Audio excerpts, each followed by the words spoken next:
कि coaching centre में जो बच्चे जा रहे हैं और कोचिंग सेंटर में जाने वाले बच्चों के अंदर डिप्रेशन के कारण से आत्महत्या, सुसाइड करने की नेचर बढ़ती जा रही है। तो यहाँ पे इन बच्चों के सुसाइड करने का रीज़न क्या है? न्यूज़पेपर में डिफरेंट रीज़न दे रखे हैं। मैं केवल अपना कोई व्यक्तिगत यहाँ पर तथ्य नहीं देना चाहूँगा।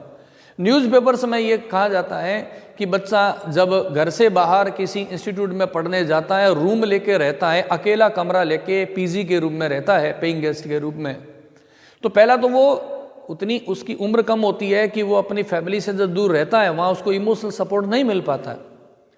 सेकेंडली क्या होता है कि जब आप किसी इंस्टीट्यूशन में पढ़ने जाते हैं तो जो वहाँ पर जो टेस्ट सीरीज चलती है और बार बार जो मेरिट जो आपको जारी करते हैं, तो वो बच्चा अपनी उस पोजीशन के कारण भी परेशान रहता है कि उसकी क्लास में पोजीशन क्या आ रही है।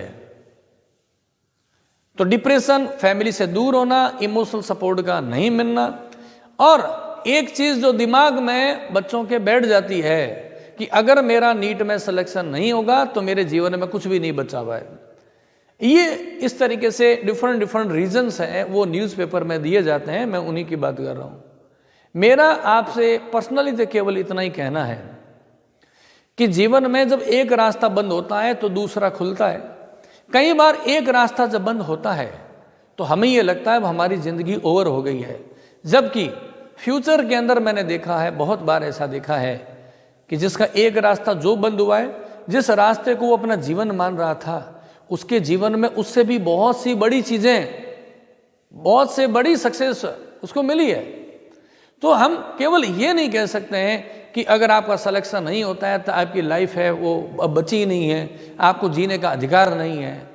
एक तो आप जो बाकी जो स्टूडेंट्स होते हैं, किसी भी बच्चों को आपस में कंपैरिजन नहीं करना चाहिए। मुझे लगता है आप जब जूलॉजी पढ़ते हैं, अगर मैं बायो के बच्चों की बात कर रहा हूँ, आप पढ़ते हैं कि सेक्सुअल रिप्रोडक्शन के दौरान क्या होते हैं, वेरिएशंस जनरेट होते हैं। उस वेरिएशन के कारण एक ही माता पिता के जो जनरेशन है, बच्चे हैं, वो आपस में एक जैसे नहीं होते, भाई बहन भी एक जैसे नहीं होते हैं। तो हम एक ही इंस्टीट्यूट में या डिफरेंट इंस्टीट्यूट पढ़ने वाले, नीट की तैयारी करने वाले सारे बच्चे एक जैसे नहीं हो सकते। अब इसका मतलब मैं आपको ये नहीं कहना चाह रहा हूं कि आपकी अगर नहीं हो तो आप इसकी टेंशन न लें। आपके जीवन में और बहुत सारी चीज़ें होगी। मैंने इतने साल टीचिंग के दौरान ये देखा है, बहुत बार ऐसा देखा है कि एक बच्चे ने नीट की प्रिपरेशन की, पहले तो प्री मेडिकल एग्जामिनेशन PMT नाम हुआ करता था, एक बार टेस्ट दिया ड्रॉप किया, दोबारा टेस्ट दिया ड्रॉप किया, तीसरी बार ड्रॉप किया, बच्चा परेशान हो गया। 3 बार ड्रॉप करने के बाद में नहीं हो रहा है, सोशल प्रेशर भी आ रहा है, पब्लिक उसको पूछ रही है कि बेटा क्या हुआ, तुम तो इतने टाइम से तैयारी कर रहे थे ना। अब लोगों की परवाह करने की जरूरत क्यों है? लोग तुम्हारी फीस नहीं भर रहे हैं, तुम्हारा खाना पीने का खर्चा तुम्हारे माता पिता कर रहे हैं। उन लोगों के सोशली प्रेशर लेने की जरूरत नहीं है ना। और वो बच्चे जिनका 1 बार 2 बार 3 बार ड्रॉप नहीं हुआ, मैं ऐसे कईयों को जानता हूं, वो बाद में जब ग्रेजुएशन के अंदर आए, उसके बाद में उन्होंने कहा IAS में सिलेक्शन हो गया, आज कोई कमिश्नर बना हुआ है, कोई IPS बना हुआ है, कोई कलेक्टर बना हुआ है। नीट की तैयारी करने से आपको एक फायदा मिलेगा, गारंटी जो कन्फर्म है, या तो आपका सिलेक्शन हो जाएगा, आपको फायदा मिला, और अगर सिलेक्शन नहीं हुआ बाई चांस किसी कारण से, एटलीस्ट आप पढ़ना जान गए। इतनी कम उम्र में 11th-12th के दौरान या 12th पास होने के बाद एक बच्चा इतना समझदार हो गया कि उसको पढ़ना कैसे है, कॉम्पिटिटिव एग्जाम के प्रेशर को कैसे झेलना है, वो पढ़ना सीख गया, सिटिंग सीख गया, साइंस को टेक्निकली कितना समझना है वो समझ गया। तो मुझे लगता है आपके प्रिपरेशन करना किसी भी सूरत में नुकसान नहीं होता है। हम कहते हैं कि जब हम किसी गेम को खेलते हैं, है ना, जैसे मान लेते हैं भारत में क्रिकेट ज़्यादा चलता है, क्रिकेट को देखें कि जब हम क्रिकेट खेलते हैं तो 2 चीज़ें होती है, या तो हम जीतते हैं और अगर जीतते नहीं है तो हम एक एक्सपीरियंस लेके निकलते हैं। दोनों ही स्थितियों में नुकसान नहीं है।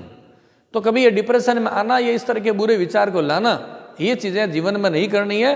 अदरवाइज हर इंसान के जीवन चलाने का एक साधन होता है, रोजगार तो उतना ही है। ऐसा नहीं है कि अगर आप डॉक्टर बन गए तो बस अब दुनिया में सब आपके नीचे हैं, ऐसा कुछ भी नहीं है।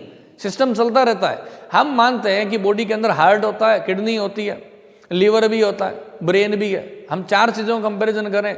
अब हार्ट हम सोच लें कि हार्ट वेरी इंपॉर्टेंट है, किडनी भी इंपॉर्टेंट है, ब्रेन भी इंपॉर्टेंट है।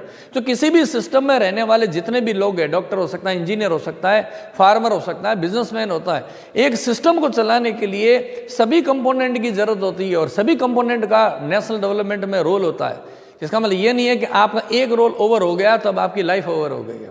इन चीज़ों से आप दिमाग से मेंटली प्रिपेयर हैं। आपका काम केवल सिंगल है, पढ़ना, केवल पढ़ना है और कुछ नहीं करना है। कर्म करेंगे, सफलता मिल जाएगी।